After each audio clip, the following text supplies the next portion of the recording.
I was elected mayor in 2019, and I've been planning for some time to make my mayoral project about loneliness in the town, because we have an elderly demographic here anyway.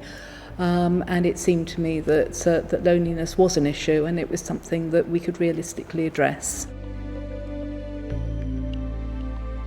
We had to move away quite rapidly from our initial plans because of the pandemic. And so what we had to do instead was provide central services.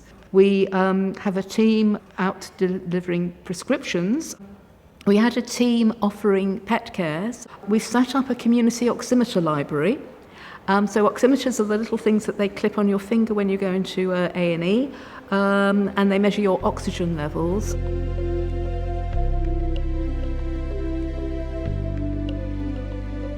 A lot of the stuff we see as GPs is not really medical in origin.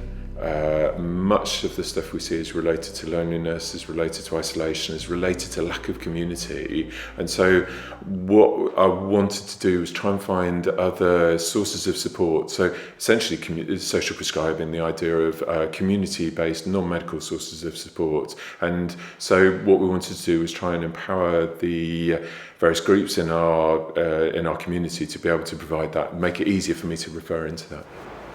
We're a charitable incorporated organisation. We wanted charitable status because of all the legal advantages that brings, and we wanted incorporation because we had big ideas, and you have that limited liability and you have directors, but you also have all the accountability, of course, that comes with that. Community Catalyst helped us to identify the structure that would be most helpful for our organisation, that would give us the most freedom to achieve the aims that we wanted to do. In this case, a CIO giving us the most flexibility. For people who were relative novices, I mean, I've been involved in the voluntary sector for a very long time, but I'd never actually set up a charity before, so it was all very, very new to me. And it was tremendously reassuring, that we had community catalysts as backup, as it were.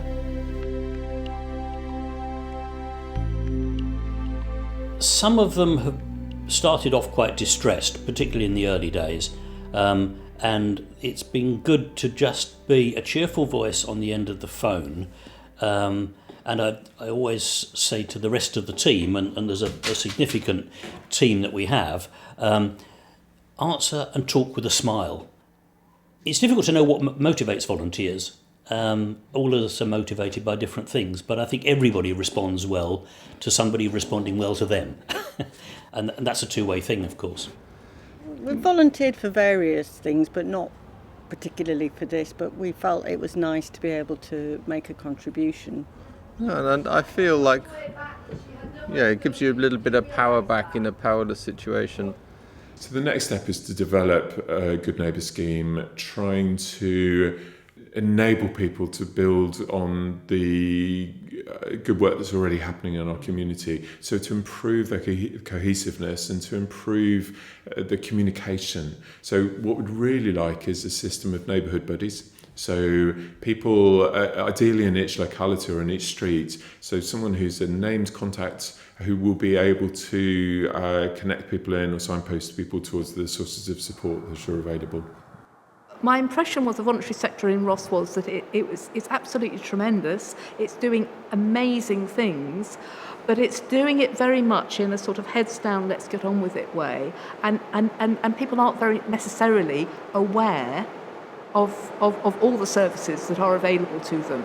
I think there's a way to go for particularly people who are commissioning services to recognise the strengths of the voluntary sector and actually the cost effectiveness of the voluntary sector to use the resources that are already in the community. So that's where we're going to get the benefit. That's how we're going to turn things around. It's not investing more in hospitals and in high-end treatments. It's about recognising the resources that are already available to us.